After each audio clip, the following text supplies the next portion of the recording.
Ethan is the littlest backpacker traveling the world, learning about animals, cultures, and people too.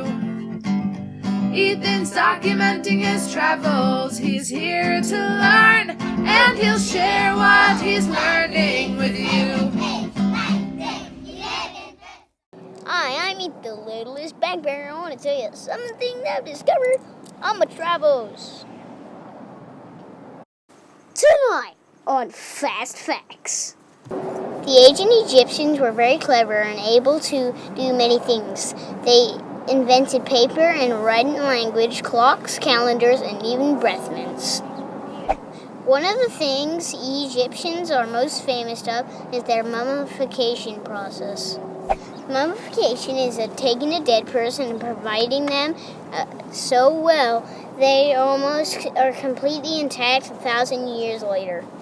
Becoming a mummy is an important part of Egyptian religion and culture.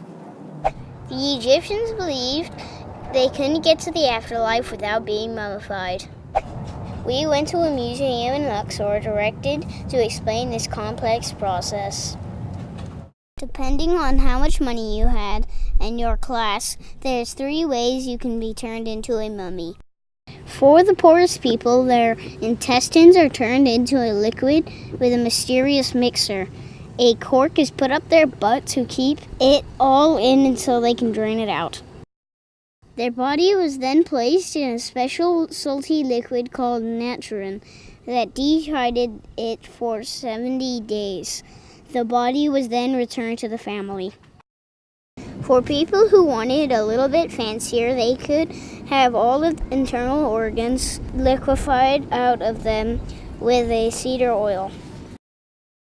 And for the most wealthy, they could receive the perfect method. First, the brain was removed by having a rod pushed into their head, having it swished around until it drained out their nose. Then all of the organs were removed from the body and then placed in a special jars with guardians on them. The body was washed in spices and then placed in salty liquid to dehydrate them.